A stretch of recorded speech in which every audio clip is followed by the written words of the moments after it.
So look, I've gone to a lot of meetings and a lot of them have sucked. But as I've started to become the person that runs meetings, I've got 11 businesses, 12 businesses, depending on how you count it, 600 plus people working for me. I've decided that I want to set the way those meetings go and make them really good. And the way I do that is this hack around core values and expectations. And I've defined 7 things that I've started to use over the past few years, and they've just been magical at me figuring out how to run better meetings and make everybody's life a bit more pleasant. Because let's face it, meetings, not as much fun as you think. But if we can make them better, if we can make them fun and make them more effective, everybody will be, well, thankful about that. So here's how I do it. So these are the same 7 bullets that I bring up every single time I'm in a big meeting. This is a screenshot of the slide that we use for my media company. If you follow my journey, I transformed everything I've been doing on social media into its own business with a CEO and team. I have a team of 4 people now that work with me, and I consider myself the 5th team member because I work in the business too. But basically, this is a slide from our slide deck for our monthly board meeting. And I'm going to go through each one of these individual 7 bullets and talk about how we try to shape the attitude and core values and approach that we're all going to take inside of our board meeting, which is a super important meeting, right? We're getting together on a monthly basis. We're going through and seeing how the business is going vis-a-vis all of our short-term and long-term goals, looking at our KPIs and the metrics and all that stuff that's super important, and knowing if we're on track and working together to figure out what we need to change. Let's start with number 1. The board should make everyone, including Girdley Media, better.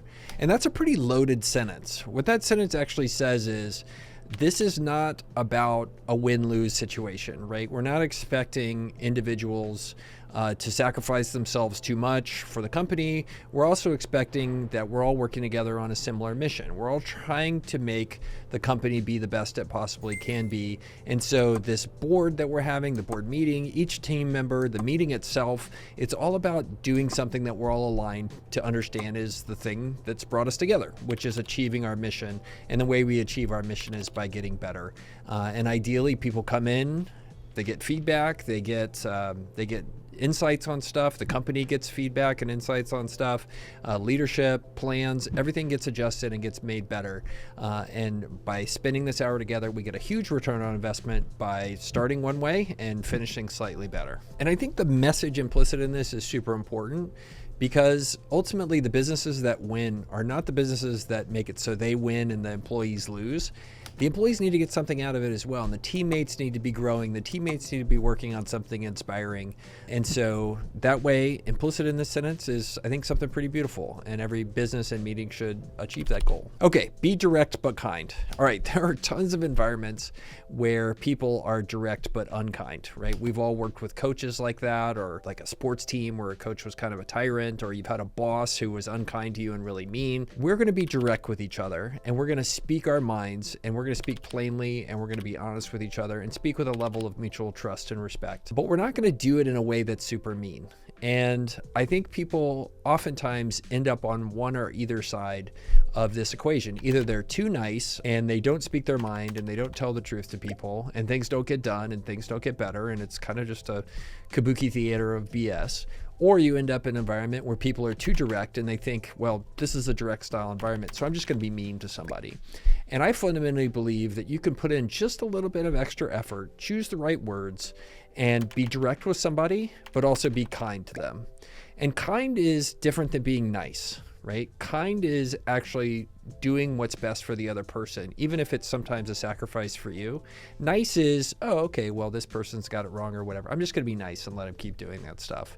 So whenever I show this slide and show this bullet in particular, it shows that, look, we're about business. We're going to be direct with each other. We're going to be honest. We're going to be upfront, and we're going to tell each other what we think, but we're going to do it in a kind manner, in a respectful, collegial way that respects the other person and treats them like the way we would want to be treated. Bullet number 3, no formality unless necessary. Look, I think the idea here is you see that boards or big meetings or whatever, they get lost in just being like overly formal, right? Like doing a bunch of stuff that really is just kind of fluff and isn't actually essential to what's going on. So to me, I think most and highest performing teams are one that limit that kind of stuff and the formality to just what's essential, only what you absolutely have to do. And so like if that's a board meeting, A lot of times boards are legal constructs required by the law. You have to do certain things in terms of minutes and all that kind of stuff. Like, that stuff's necessary, but we don't need the pomp and circumstance. We don't necessarily, like, a great example to me is sometimes you go to board meetings and they have like the UN style, like big nameplates and stuff. Like, that's not, that kind of formality is not necessary, right? Like, let's just keep this thing as informal as possible, because what matters is kind of what we talked about in bullet 1. Like, how do we make things get done as quickly as possible? Everybody leaves a winner. And a lot of times, well, formality just gets in the way of that. So I love this. Like, let's be informal, but only be formal if we have to and we're forced to, and really focus on getting stuff done as much as we can. So bullet number 4, Girdley Media Team. So that's the board, the CEO who's prepared this presentation. If you're going to expect people to come in to your meeting, you're going to send them the stuff ahead of time so they can be prepared and come in and be ready to contribute to the meeting. So in the case of a board meeting, typically what I insist on is that the board sends the materials out at least 3 days ahead of time. So that's 72 hours. And the reason there is because we want to maximize the time being spent in the room. And there's an expectation when I have a board meeting or I have a big planning meeting or whatever, that people are coming in prepared. And I like that because showing up prepared does 2 things. One is it saves everybody's time because you're not spending time catching people up during the meeting. But number 2, it actually gets people to think ahead of time in terms of what should be solved in this meeting. And you could do deeper thinking about it. You can sleep on it at night, as they call, where you can let your subconscious start to reflect on the meeting. And so when you have a big planning meeting or a big meeting like this where the board is involved, having it out those days ahead of time can be super valuable, because you end up getting more out of the people in the room. And it just makes the meeting less boring if you're not like having the CEO read the slides or try to catch people up. So the 3-day rule there is really good. Not too much to ask somebody to have it out in 3 days, and not too little to where it's impossible for somebody to come up prepared. And that really goes to bullet number 5. We all come prepared. So we've been armed because we got the materials 3 days beforehand for this big meeting, and we all show up having read it.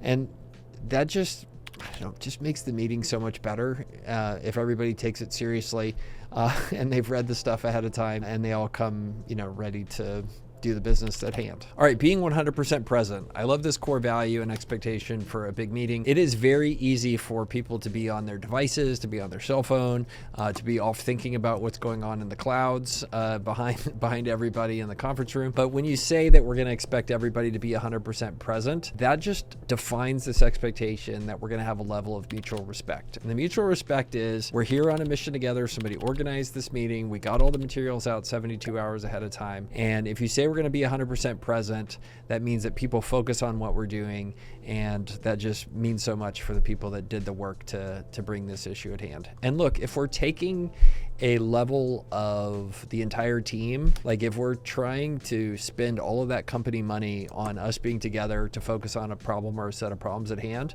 wouldn't you want everybody to be maximizing that time? Because the company's spending a ton of money, right? If you think about the hourly rate to have 5 or 7 or 3 employees in a room, like that's a lot of money in a meeting.